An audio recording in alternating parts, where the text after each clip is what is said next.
Bueno,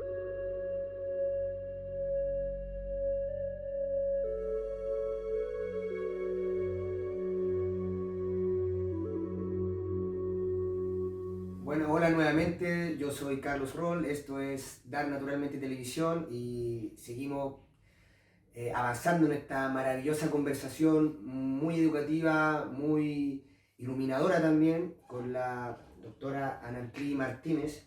Eh, Muchas gracias, doctora, nuevamente, de verdad que ha sido un momento muy importante y de mucho aprendizaje. Bueno, como le comentaba, a mí también me gusta como eh, darle una visión más completa a todos los fenómenos. O sea, hay un conocimiento científico, mucha experiencia que usted tiene, pero somos seres humanos, también tenemos nuestra intuición, que es una habilidad también de la mente. Entonces a mí me gustaría saber, según su experiencia, lo que usted sabe, y también según su intuición, eh, ¿hacia dónde va esto? Algo usted ya nos dijo de esta polarización que se va a dar en la humanidad, de esta agenda que se habla de aquí al 2030. El mundo yo veo que sigue muy caótico, se sigue, o sea, a pesar de todo lo que está pasando, el capitalismo devorador no para, se sigue deforestando la Amazonía y los bosques del mundo, se sigue haciendo guerra, se sigue produciendo plástico y contaminando, y, y hacia dónde, a ver si podemos profundizar un poco más, hacia dónde nos va a llevar todo esto, si seguimos así, si seguimos en este curso de la historia. Pues a la ruina, ¿no? Ujú. Pues todo esto, simple y sencillamente, estamos probando pues la resistencia del sistema. Probablemente hay gente que lo considera incluso una enfermedad espiritual, ¿no? Porque al final es como buscar al precio que sea el bienestar y la salud de algunos, el bienestar económico principalmente, porque la salud no, pero sí el bienestar económico de algunos pueblos del mundo, ¿no? Entonces se habla de que estos países extractivistas, como es Estados Unidos, como actualmente se está convirtiendo China, Inglaterra, las grandes potencias del mundo, lo que están buscando es pues maximizar la calidad de vida de sus pobladores, de esos países, al costo que sea, de donde se vengan los recursos, no importa si viene de la Amazonía, si metemos transgénicos en toda Argentina, o en Brasil, etcétera, no importa, ¿no? Sino simple y sencillamente estamos en esta cultura de la inmediatez. Pero siempre regreso a la responsabilidad social, porque yo sé que hay muchísima gente que le encanta culpar al sistema, ¿no? Pero esto es una ilusión, ¿no? Es como decir que mi mamá es mala porque me castiga o lo que sea, pero al mismo tiempo seguir comiendo de su mesa, ¿no? Entonces, yo veo esta cuestión de que hay muchísima gente que critica a Estados Unidos, pero todos los años emigra un montón de gente a Estados Unidos buscando una mejor calidad de vida y persiguiendo el sueño americano. Entonces, pues no me parece congruente esto. Creo más bien que son apuestas que están haciendo estos países industrializados y que hay un cúmulo de personas que han estado dispuestas a financiar el experimento, ¿no?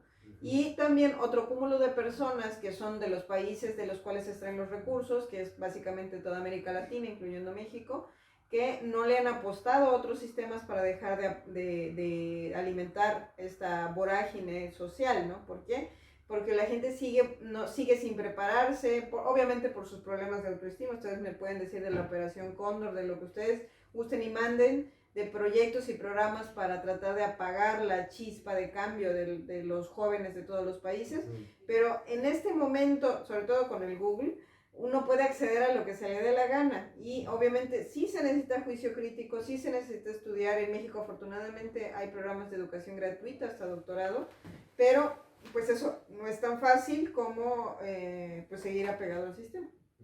Y será, por ejemplo, doctora, que este virus y otros virus que puedan aparecer sean una reacción de la madre tierra como el ser vivo que es, eh, una reacción para sanarse de la enfermedad que desde mi punto de vista y de muchas otras personas, la actividad humana es la enfermedad de esta madre tierra. ¿Será acaso este virus posiblemente una reacción de la madre tierra? Sí, Para sí. sanarse de nosotros en el fondo. Sí, por supuesto, o sea, en general no nada más en este momento, y no nada más en el reino humano que nos afecta a nosotros. Yo siempre recuerdo con mucho cariño a un profesor de plagas agrícolas que nos hablaba de que también, el punto de vista de la agroecología, es que si bien es cierto que hay una serie de virus y bacterias que también afectan, por ejemplo, a las plantas, que hay específicos de las plantas o de los animales, es también la nutrición que le demos al suelo lo que va a hacer que la planta pueda generar una reacción de defensa o no ante todas esas variantes que van surgiendo todo el tiempo. Entonces, obviamente, el monocultivo, la aplicación de pesticidas, la aplicación de fertilizantes químicos, todo eso que son parte del sistema capitalista, pues es lo que permite que existen plagas agrícolas. Y pasando eso al terreno humano, pues el vivir en grandes ciudades, la alimentación industrial y el uso de medicamentos de forma indiscriminada, por ejemplo, los antibióticos, que si bien son una bendición para evitar una infección cuando me cercenan un miembro o tengo un accidente, no son una bendición para cuando mi cuerpo en realidad tiene un proceso viral simple y yo, por ahorrarme hacer todo el proceso de sanación natural, pues me tomo un antibiótico o se lo doy a un bebé y con esto voy inadecuando lentamente su sistema de defensas. Doctora, quiero que hable un poco de la importancia, que recién lo mencionó, profundizar un poco más de la agroecología, de la alimentación local sustentable. Y si cree usted, acaso, como hay muchas personas que creen que la solución está en dejar de vivir en las grandes ciudades e ir de a poco estableciéndose en ecoaldeas autosustentables, por ejemplo, como funciona la Ecachacra, donde usted hizo el seminario de herbolaria allá en Catemu, y así por todo el mundo hay diferentes proyectos que uno los puede encontrar buscando en internet, cuya finalidad es retornar a lo natural, a una vida rural y en armonía con el medio ambiente. Sí, pues les decía en el bloque anterior que justamente a mí me gusta esta teoría de que el mundo se va a seguir polarizando en los siguientes 10 años, hasta que finalmente haya personas que sigan creyendo en el sistema capitalista y las grandes ciudades, que es el equivalente al monocultivo y el uso de variedades transgénicas que estamos haciendo en las plantas.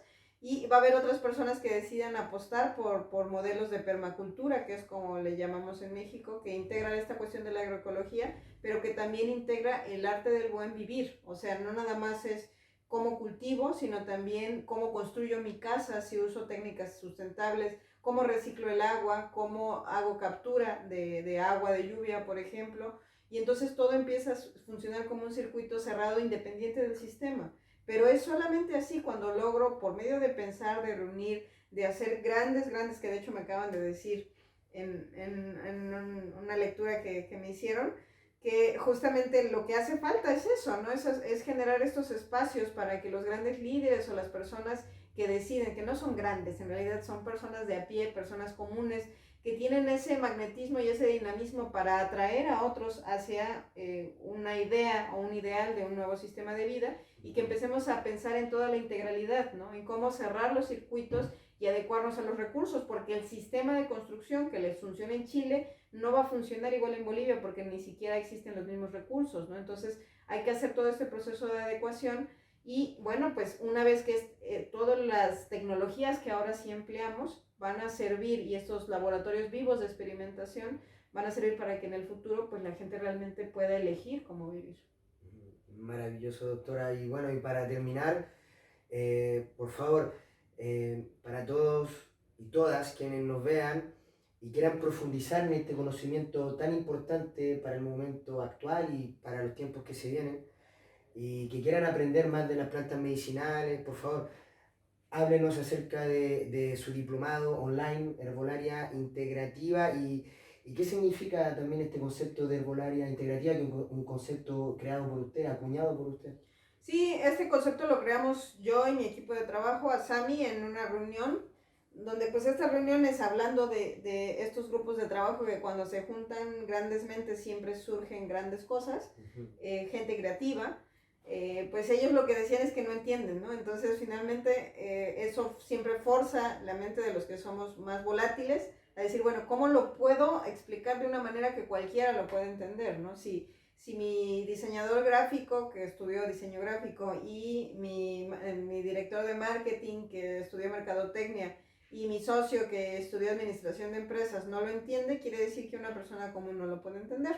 Entonces me estuve quebrando la cabeza con el grupo de trabajo hasta que diseñamos un sistema basado en 4 áreas. ¿Por qué? Porque cuando ponemos 4 áreas la mente ya se fija ahí y entonces tenemos un esquema para entender el mundo. No quiere decir que sea privativo, pero es una manera didáctica de explicar que en este momento la medicina tradicional, la medicina natural, está basada en 4 áreas y que todo el mundo anda explorando de manera empírica estas 4 áreas. La mayor parte de la gente que no está tan metida en el establishment, ¿no? Entonces, usualmente siguen usando la ciencia, siguen acudiendo, por ejemplo, yo sigo usando, me parecen fantásticos los estudios de laboratorio porque me sacan de dudas.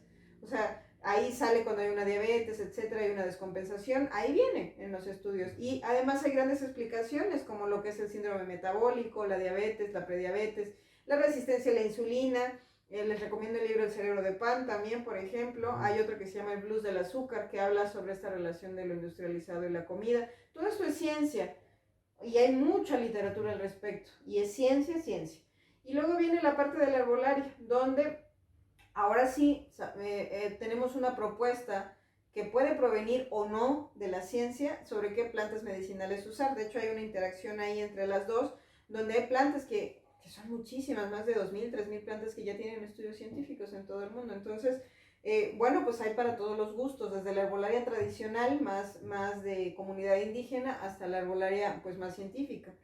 Y luego hay otra área de este otro lado donde está la medicina tradicional, con todos sus significados, sus modelos, y que es muy adecuada cuando estamos trabajando en comunidad. Porque yo no le voy a decir a un indígena que se meta, a diferencia de ustedes, a Google a buscar lo que es el síndrome metabólico, cuando ni sabe qué es síndrome ni le importa probablemente, y más bien le voy a decir que está separado de su sistema, ¿no? Que ha estado comiendo comida industrializada, que está bebiendo mucho alcohol, pero que hay una tristeza en el fondo o una idealización que está teniendo, que no está detectando que le está generando este problema, y que probablemente lo que necesita es hacer un ritual de reconciliación y regresar a sus costumbres originarias, ¿no? Entonces, para eso es la medicina ancestral, y muchísima gente, a pesar de que vive en la ciudad, sí siente filiación hacia ese tipo de curaciones. En México se súper llenan, cuando se encuentra un terapeuta bueno, hueseros, etcétera, se pasan de voz en voz y se sigue usando también por público mestizo. Entonces, considero que en este momento, aunque cada quien tiene, por supuesto, una mezcla racial, por así decirlo, particular, pues se dice que ya no hay razas, sino más bien hay sistemas. Y pueden elegir de uno o de otro o mezclarlos. Muchísima gente los mezcla. Y luego por abajo está el wellness, que yo siempre les digo que es un refinamiento del naturismo. Usualmente suele ser mucho más costoso, pero siempre les digo no es necesario en el sentido de que tenemos las otras 3 áreas. Pero sí es necesario para alguien citadino que siempre me dicen, oye, no habrá forma de que no me lo haga en té porque no tengo tiempo en la mañana. Entonces necesito wellness, necesito la industria del bienestar donde le voy a dar un suplemento, un aceite esencial, que no va a ser igual de barato que el tecito, pero que probablemente tenga mayor adherencia al tratamiento. Entonces, este es el esquema que yo empleo, que se da todo un año para desarrollarlo, para aplicarlo en los diferentes grupos de enfermedades, y que hemos visto que funciona para que las personas aprendan en un año lo básico para empezar a practicar herbolaria, y hay después pues todo un seguimiento si se quieren volver terapeutas. Entonces están totalmente invitados. Es para público en general, por supuesto, hay que estudiar, tenemos otras propuestas más cortas, de hecho tenemos 5 cursos, solamente que el de herbolaria integrativa es el más completo en cuanto a herbolaria, y bueno, pues hay para todos los gustos, entonces búsquenos en nuestra oferta académica y pues... El website es www.herbolariaintegrativa.asami.mx. De todas formas, pues se los voy a pasar. Va a aparecer escrito. Ajá. Eso, bueno, doctora, entonces la herbolaria integrativa, uniendo todo el conocimiento ancestral de las plantas medicinales con lo mejor de la ciencia moderna. Así es, porque nosotros no estamos peleados con ninguna corriente, sino hemos visto, observado que la mayor parte de la gente intuitivamente se da cuenta que necesita atender las diferentes esferas de su vida, no solamente un área, ¿no? Muchas gracias, doctora. Bueno, y con esto terminamos tal vez esta primera entrevista. Muchas gracias por su tiempo, doctora. Y bueno, que tenga buen viaje y muchas gracias a todos ustedes. y nos vemos en el siguiente video. Muchas gracias.